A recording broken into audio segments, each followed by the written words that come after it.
everyone, welcome to ALS Education Center. Today is a part 3 of agriculture practices, that is weeding. The removal of unwanted plants, that is known as weeds, growing the desired crop from the field is called weeding. So हमारे main crops के साथ कुछ unwanted plants भी होते हैं जो उसके साथ उगते हैं, तो उनको रिमूव करना, इस प्रोसेस को हम लोग बोलते हैं weeding. The most common weeds are convolvulus, that is known as hirankhuri, wild oat and grass. This is convolvulus, wild oat and grass. ये सब हमारे वीडिंग है जो कॉमन पाए जाते हैं इंडिया में. ठीक है.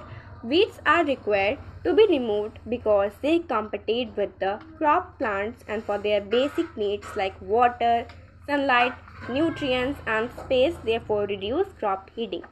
वीड्स को रिमूव करना very required means very important होता है, क्योंकि ये कंपटीशन करते हैं हमारे मेन क्रॉप के साथ उनके बेसिक नीड्स से like water, sunlight, nutrients and space, जिससे कि हमारे जो मेन क्रॉप होते हैं उनका यार्ड कम हो जाता है. Different types of weed grow naturally with the different crops during the different season of the year. Means अलग तरह के जो वीड्स होते हैं लाइक अनवांटेड प्लांट, वो उगते हैं अलग तरह के क्रॉप्स के अंदर अलग अलग सीजन्स में साल के अंदर. Weeds often grow faster than the main crops. Weeds जो होते हैं वो ज़्यादा तेज़ी से बढ़ते हैं मेन क्रॉप से अगर कंपेयर किया जाए तो. The process of removing weeds from the field is done by two ways. Means remove करना वीड्स को, इस प्रोसेस को हम लोग टू वेव्स में डिफाइन कर सकते हैं, that is manually and second is by the use of weedicides. First is manually by pulling out the weeds from the help of trowel, that is known as खुरपा और travel. Means अगर हम लोग उसको travel means खुरपा के use से भी हाथ से पकड़ कर उसको खींच सकते हैं. एंड इसके कुछ इमेजेस हैं, दैट इज़ ये हमारा मशीन है जिससे कि हमारे अनवांटेड प्लांट्स को निकाल सकते हैं. एंड ये हमारा ट्रैवल है, ये मैनुअली, ये दोनों मैनुअली हैं. And second is by the use of weedicides. Certain chemicals called weedicides और herbicides are spread in a field with the help of sprayer. ठीक है. सो अलग तरह के केमिकल लाइक जिसको हम लोग बोलते हैं वेडिसाइड्स और हर्बिसाइड, इनको स्प्रे किया जाता है फील्ड में. ठीक है. These chemical check the growth of many weeds but do not affect the main crop. ये चेक करते हैं कौन कौन से वीड हैं जो उगे हुए हैं, पर ये मेन क्रॉप को अफेक्ट नहीं करते हैं. Some common weedicides are 2,4-D, dalapon, metolachlor and simazine. ये हमारे कौन से हैं वेडिसाइड्स के नेम्स हैं जो कॉमन हैं. Weedicides are poisonous chemical.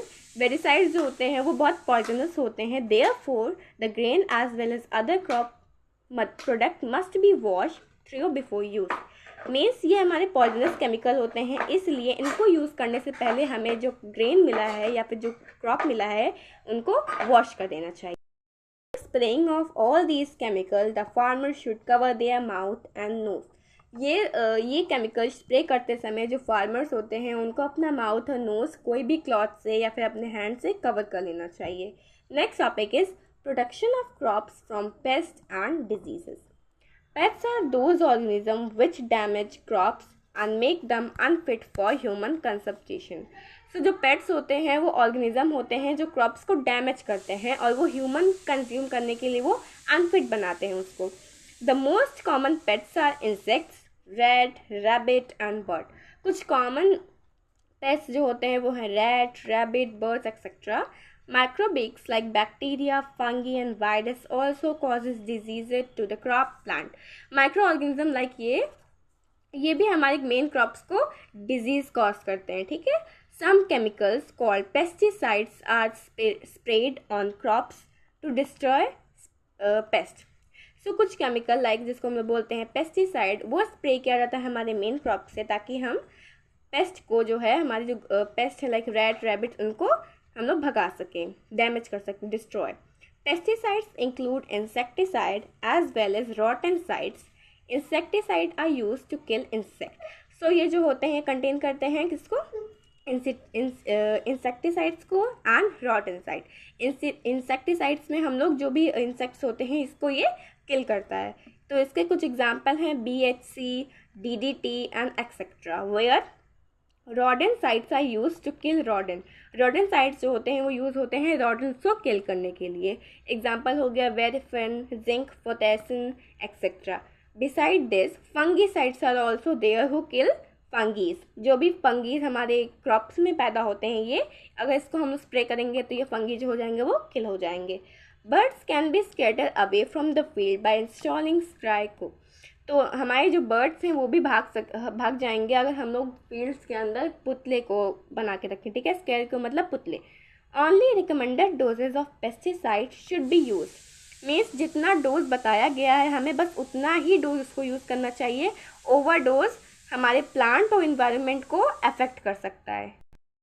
This is a farmer who is spraying pesticide to protect its crop. Now our second topic is harvesting, threshing and winnowing. Once the crop is mature, it is harvested. The crops of cutting and gathering in the mature crops is known as harvesting. तो जब हमारे crop जो होते हैं वो बड़े हो जाते हैं तो उनको हार्वेस्ट करते हैं.